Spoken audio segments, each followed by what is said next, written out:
할렐루야. 온라인으로 예배드리는 성도님과 가정 가운데 하나님의 평안과 능력이 함께 하시기를 간절히 축원합니다.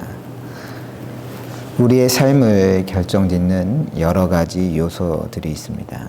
예를 들어 선천적으로 타고나는 것들이 있지 않습니까? 키나 외모, 지능 등.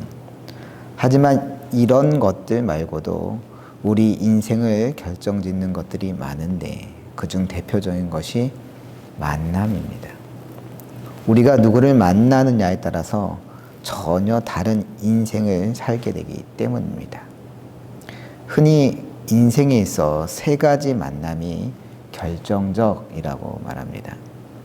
가장 먼저 좋은 부모를 만나야 합니다. 만약 여러분이 이재용 삼성전자 회장의 아들, 딸로 태어났다고 해봅시다. 여기 이렇게 사는 방법과 전혀 다른 방법으로 살아가지 않겠습니까? 두 번째로 좋은 친구를 만나야 한다고 말합니다. 친구 따라 어디 간다고 합니까? 강남 간다고 하지 않습니까? 특히 청소년 시절 좋은 친구들을 만나는 건 중요한 일입니다. 세 번째로 좋은 배우자를 만나야 합니다. 동창회 같은 데 나가보면 학창 시절에는 공부를 전혀 못했던 친구가 배우자 잘 만나 어깨에 힘주고 나타나는 걸 보기도 하지 않습니까? 이처럼 만남이라는 건 우리 인생을 결정하는 중요한 요소임에 틀림이 없습니다. 그러면 어떻게 해야 우리의 만남이 서로에게 기쁨이 되고 축복이 되는 만남이 될 수 있을까요? 오늘 본문 속에는 아브라함의 아들 이삭이 평생의 배우자를 만나는 그런 과정이 기록되어 있습니다. 과연 어떤 과정을 통하여서 신앙 안에 복된 만남이 이루어졌는지 살펴보려고 합니다. 본문 2절 말씀입니다. 아브라함이 자기 집 모든 소유를 맡은 늙은 종에게 이르되 청하건대 내 허벅지 밑에 내 손을 넣으라. 아브라함이 종을 불렀습니다. 어떤 종이라고 했습니까?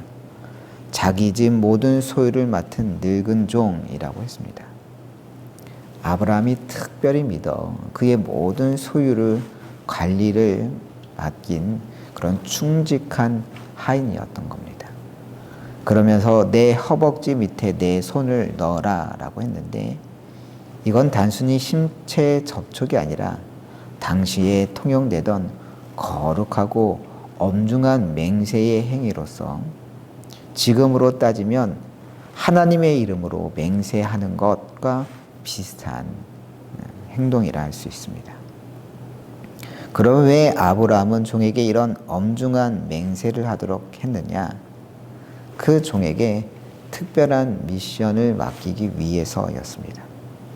바로 자신의 귀한 아들 이삭을 위한 배필을 찾아오라는 것이었죠. 물론 아무데나 가서 아무나 만나 찾아오라는 건 아니었습니다. 특별히 자신의 친동생 나홀을 찾아가 아들 이삭의 배필을 찾아오라고 했습니다. 그러자 그 종은 아브라함의 명을 받고 떠났는데 10절 말씀입니다. 이에 종이 그 주인의 낙타 중 10피를 끌고 떠났는데 곧 그의 주인의 모든 좋은 것을 가지고 떠나 메소보다미아로 가서 나홀의 성에 이르러 낙타 10피를 끌고 좋은 선물들을 준비하여 나홀의 성까지 갔던 겁니다. 마침 이 종이 도착했을 때가 해질 무렵이었는데 이때는 여인들이 물을 길러 우물가에 올 때였습니다. 그런데 이때 아브라함의 종은 무엇을 하였느냐? 12절 말씀입니다. 그가 이르되 우리 주인 아브라함의 하나님 여호와여 원하건대 오늘 나에게 순조롭게 만나게 하사 내 주인 아브라함에게 은혜를 베푸시옵소서. 그 종은 가장 먼저 무엇부터 했던 겁니까? 기도부터 했던 겁니다. 뭐라고 기도했습니까? 오늘 나에게 순조롭게 만나게 하사. 만남을 위하여서 기도했던 겁니다. 만나되 하나님의 은혜 가운데 순조롭게 만나게 해달라고 기도했습니다. 아브라함의 아들 이삭의 배필을 만나기 위하여 여기까지 왔는데 하나님께서 은혜를 베푸시어 이 과정이 헛되지 않게 해달라고, 이 모든 것들이 주의 인도하심 가운데 이루어지게 해달라고 기도부터 했던 겁니다. 이 만남을 축복해달라고, 주님께서 허락하시는, 주님께서 이끄시는 귀한 만남이 되게 해달라고 아브라함의 종은 주께 간구했던 겁니다. 그렇습니다. 만남의 복은 어디서 시작됐느냐? 바로 기도에서 시작되는 줄로 믿습니다. 우리의 만남이 주님께서 열어주시는 귀한 만남이 되는 첫 번째 비결이 바로 기도에 있는 겁니다. 기도해야 헛된 만남이 없는 법입니다. 기도할 때 주님께서 귀한 만남을 열어주실 줄로 믿습니다. 이전 교회에 김한기 권사님이라는 분이 계셨습니다. 이 권사님은 오래전부터 딸을 위하여, 특별히 딸의 배우자를 위하여 기도해 왔습니다. 딸이 초등학교 다니던 시절부터 배우자를 위해서 기도했었다고 몇 번이나 말하곤 했습니다. 그런데 이 딸이 대학 진학에 실패하면서 방황하게 됩니다. 그래서 재수를 하고 삼수를 했지만 그래도 원하던 과에 합격을 하지 못하여서 결국 점수에 맞춰서 원래 생각하지도 못했던 그런 학과에 입학하게 됩니다. 자연히 대학 생활에 흥미를 못 느꼈고 방황은 더욱더 심해져 갔습니다. 잠시 저러다 말겠지 했지만 딸의 방황은 거의 10년간 지속되었습니다. 딸은 점점 자신감을 잃어갔고 심리적으로도 병들어갔습니다. 극단적으로 위축되기 시작하면서 대인 기피 증세까지 생겼습니다. 집에만 갇혀 살면서 바깥에선 어느 누구도 만나려 하지 않았던 겁니다. 일명 히키코모리가 된 것입니다. 히키코모리란 집에만 틀어박혀 사회와의 접촉을 극단적으로 피하는 이들을 지칭하는 일본의 신조어인데 우리나라에도 이런 증상을 보이는 청년들이 점점 늘고 있다고 합니다. 심리적으로 볼 때 회피성 성격 장애를 겪는 이들이라 할 수 있습니다. 딸이 10년 가까이 집에만 처박혀 살고 있으니 부모로서 얼마나 답답했겠습니까? 할 수 있는 일은 다 해봤지만 딸은 전혀 달라지지 않았습니다. 하지만 그 권사님은 포기하지 않았습니다. 무엇보다 그 권사님에게는 믿음이 있었던 겁니다. 결국 하나님만이 딸을 고칠 수 있다고 믿고 딸을 위하여 날마다 눈물로 기도했습니다. 그렇게 1년을 기도하고 3년을 기도하고 5년을 기도했지만 달라지지 않았습니다. 그래도 권사님은 또 기도했습니다.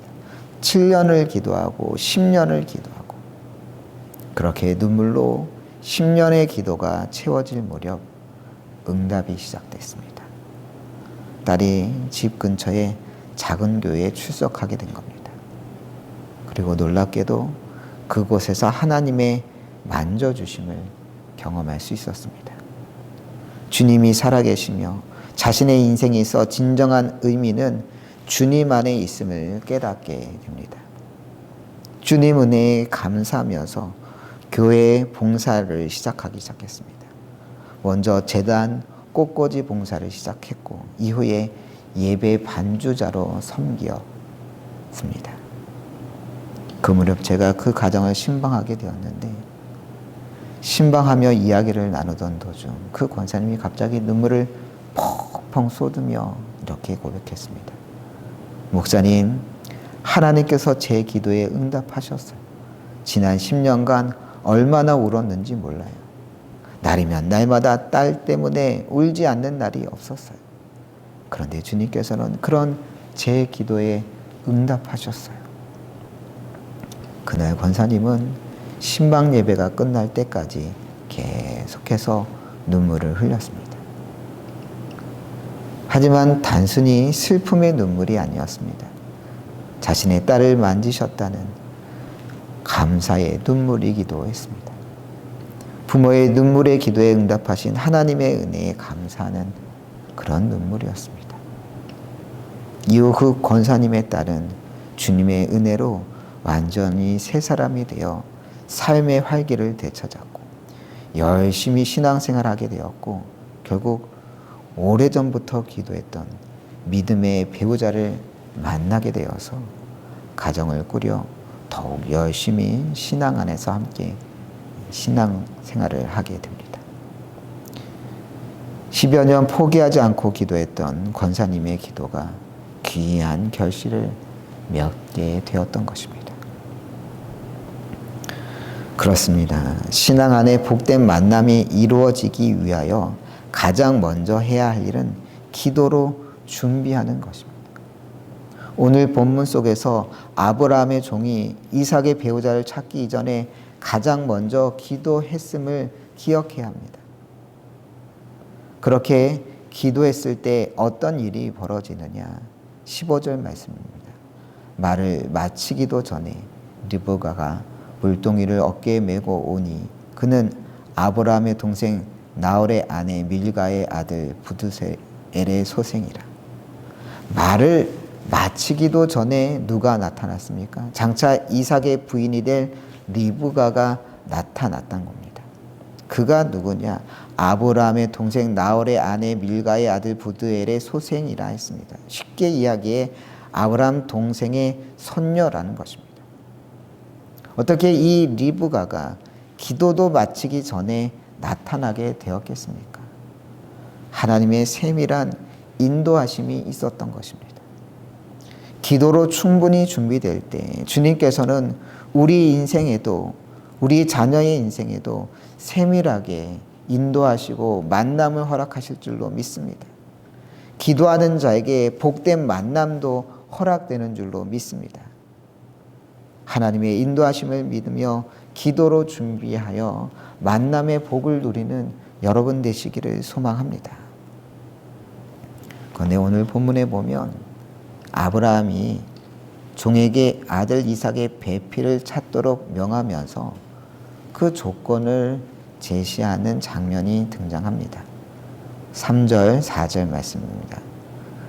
내가 너에게 하늘의 하나님, 땅의 하나님이신 여호와를 가리켜 맹세하게 하노니 너는 내가 거주하는 이 지방 가나안 족속의 딸 중에서 내 아들을 위하여 아내를 택하지 말고 내 고향 내 족속에게로 가서 내 아들 이삭을 위하여 아내를 택하라. 아들 이삭의 배필을 찾되 어디서는 택하지 말라 했습니까? 이 지방 가나안 족속의 딸 중에서는 택하지 말라는 겁니다. 그러지 말고 내 고향 내 족속에게로 가서 아들 이삭을 위한 아내를 찾아보라 했습니다. 무슨 이야기겠습니까? 이삭을 위한 아내를 찾되 아무데나 아무나 만나보지 말라는 겁니다. 좋은 만남, 좋은 축복의 만남이 이루어지기 위하여 필요한 조건이 있다는 것이죠. 그게 뭐냐? 바로 같은 신앙 안에서 만날 수 있도록 하라는 겁니다. 처음 만남부터 같은 신앙 안에 출발할 수 있어야 한다고 아브라함은 강조하고 있는 겁니다. 예전에 서울에서 부목사로 사역할 때 일입니다. 그 교회는 믿음 좋은 여자 청년이 있었습니다. 직장 생활도 성실히 했고 저녁에는 방송통신대학을 다니며 못다한 공부마저 열심히 했습니다. 그러면서도 주말과 주일에는 늘 교회에서 봉사해서 아동부 교사, 주일 오전 예배 찬양대, 주일 오후 예배 찬양단에서 사역을 했고 이후 청년부 예배까지 모두 잘 드려 주일에는 그렇게 늘 하루 종일 교회에 있다가 귀가하곤 했습니다. 그러면서도 전혀 지친 기색 없이 즐겁고 기쁨과 감사로 신앙생활을 감당했습니다. 한 가지 아쉬운 점이 있었다면 남자친구가 신앙생활을 하지 않는다는 점이었습니다. 하지만 그 남자친구는 이 여자친구의 신앙생활에 대해 아무런 불평도 하지 않았습니다. 주일에는 아무런 터치 안 할 테니 마음껏 신앙생활 하라고, 대신 자신에게 강요만 하지 말라고, 아니 결혼하면 같이 교회에 출석하겠다고 약속까지 했습니다. 그렇게 몇 년간의 교제 끝에 결혼을 했습니다. 결혼 후에도 달라지는 것은 없었습니다. 평일에 열심히 직장 생활하고 주말과 주일에는 여전히 교회 사역에 힘을 다했습니다. 그러다가 12월 어느 날 그 자매가 찾아왔습니다. 목사님, 죄송한데 아무래도 교회 봉사는 올해까지만 가능할 것 같아요. 남편이 주말에만 쉬는데 제가 하루 종일 교회만 있다 보니 함께 할 시간이 없다고 불평이 많아요. 그래서 당분간은 주일에 예배만 참석하고 1년 정도만 교회 봉사를 쉴게요. 그 이야기를 들으며 올 것이 왔구나 싶었습니다. 왜냐하면 이런 경우 봉사만 그만두는 게 아니라 예배 생활조차 제대로 되지 않는 게 대부분의 결과였기 때문이었습니다. 그래도 워낙 성실하고 열심히 하던 청년이라 그래요. 그럼 내년 1년만 봉사를 쉬고 그 다음엔 다시 시작하도록 해요. 무엇보다 주일 예배는 꼭 참석해야 해요. 라고 말하자 그 자매는 그럼요 목사님, 예배야 절대 안 빠지죠. 라고 답하더군요. 그렇게 해가 바뀌었고 처음엔 봉사만 쉴 뿐 주일 예배는 안 빠지고 잘 나왔지만 석 달 정도 지나기 시작하면서 한 달에 한두 번 주일 예배를 빠지기 시작했습니다. 그러더니 반년 정도 지나고 나서는 한 달에 한 번 주일 예배를 참석할까 말까 할 정도로 달라져 버렸습니다. 왜 이렇게 얼굴 보기 힘드냐고 물어보면 안 빠지고 싶은데 남편이랑 주일마다 자꾸 어디 가야 할 일이 생긴다고, 그래서 어쩔 수 없이 빠진다고 하더군요. 설마 주일마저 빠지겠나 싶었는데 그 좋던 신앙은 어디 가고 주일 예배조차 아무렇지도 않게 빠지는 신앙이 되는 것을 보면서 너무너무 안타까웠습니다. 오해하지 마십시오. 믿지 않는 사람하고는 결혼하면 안 된다, 이런 이야기를 하는 건 아닙니다. 바울 사도 역시 고린도전서 7장 13절에서 말합니다. 어떤 여자에게 믿지 아니하는 남편이 있어 아내와 함께 살기를 좋아하거든 그 남편을 버리지 말라. 믿지 않는 남편과 산다고 그 문제가 심각하다, 절대 안 된다, 그런 이야기가 아니라는 것이죠. 오히려 믿지 않는 남편이 거룩하게 될 수 있는 좋은 기회라고 이야기합니다. 14절입니다. 믿지 아니하는 남편이 아내로 말미암아 거룩하게 되고 믿지 아니하는 아내가 남편으로 말미암아 거룩하게 되나니. 믿지 않는 남편과 아내가 믿는 배우자를 통하여 거룩해질 수 있는 좋은 기회를 얻을 수 있다는 겁니다.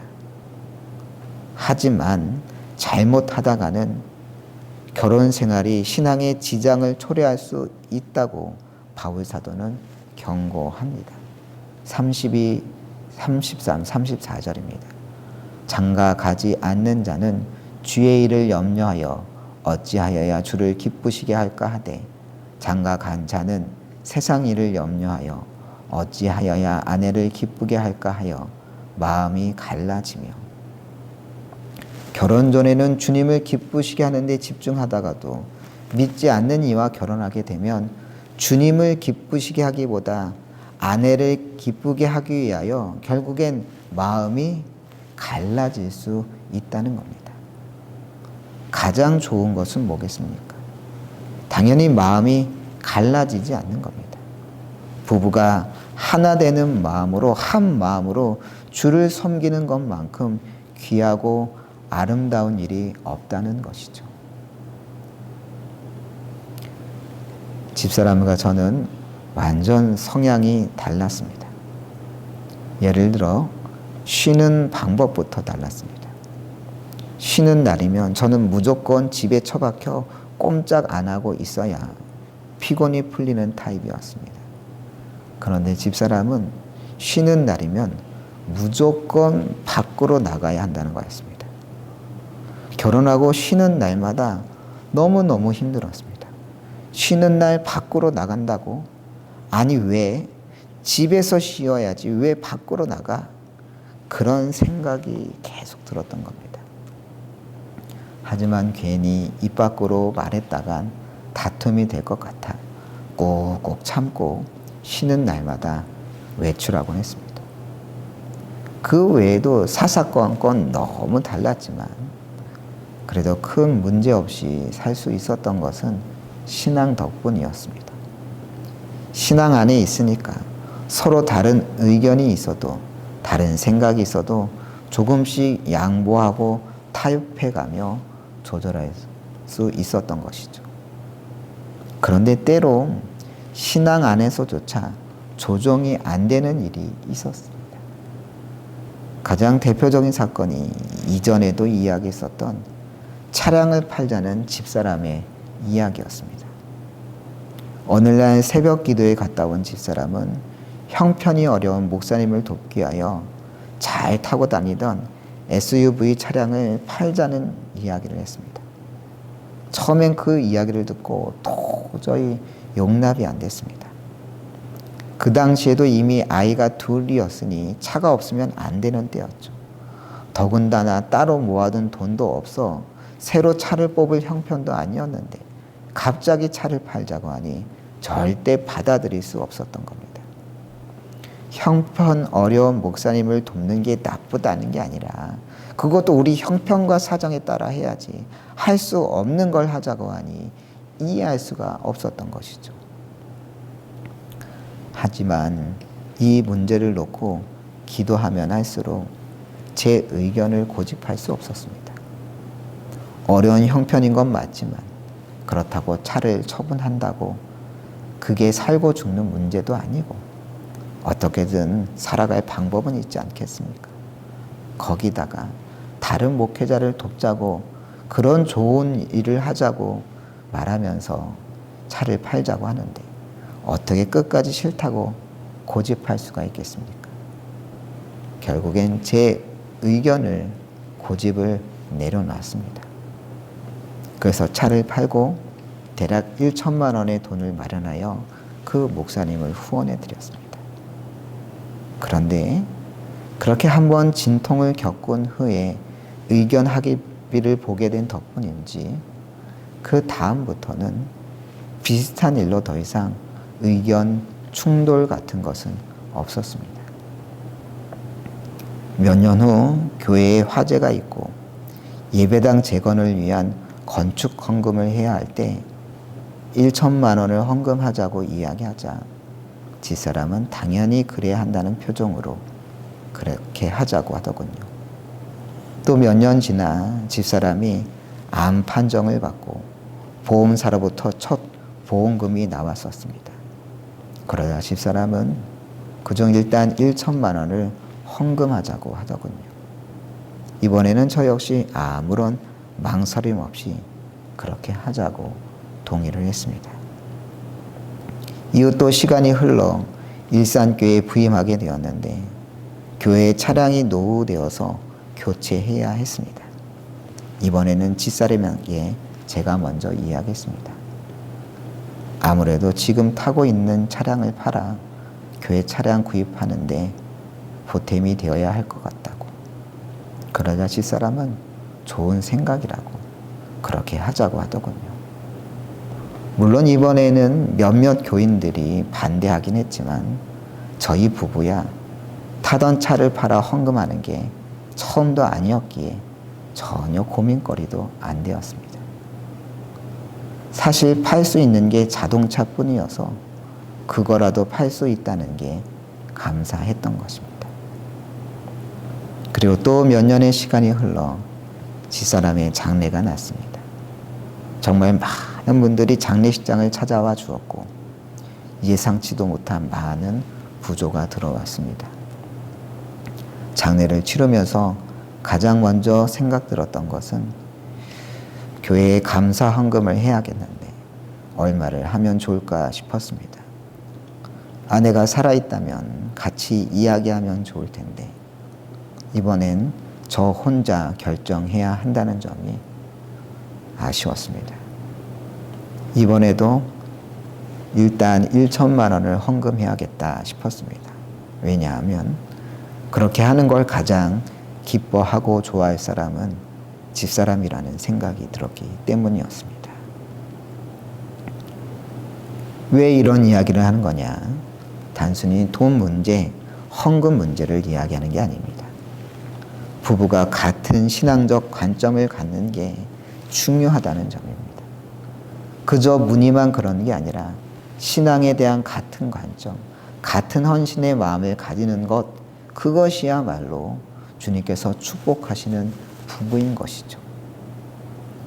성경에는 오직 신앙으로 하나 되어 바울 사도와 동역한 부부가 등장합니다.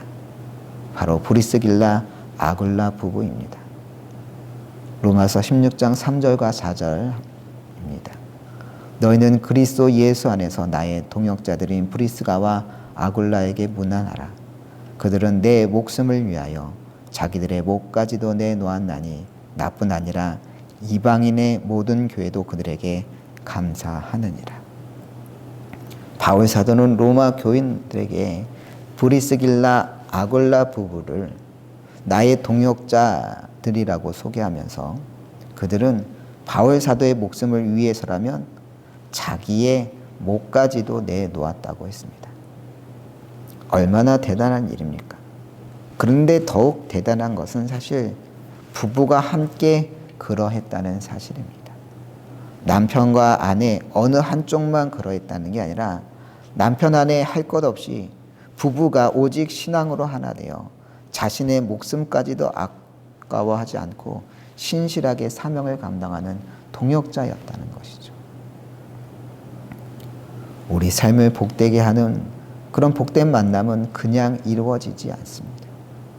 오늘 본문 속 아브라함은 그것을 알았기 때문에 아들 이삭의 배필을 찾으면서 그 복된 만남이 되기 위하여 기도하였고 무엇보다 신앙 가운데 만나도록 했던 것입니다. 그렇습니다. 우리의 삶이 복된 삶이 되기 위해서는 우리의 만남이 신앙 안에 하나 되는 복된 만남이 되어야 할 줄로 믿습니다. 우리가 또한 우리의 자녀와 손주들이 복된 신앙의 만남을 가질 때 그들의 인생도 복의 인생이 되는 줄로 믿습니다. 날마다 만남의 복을 누리는 여러분들 되시길 간절히 축원합니다.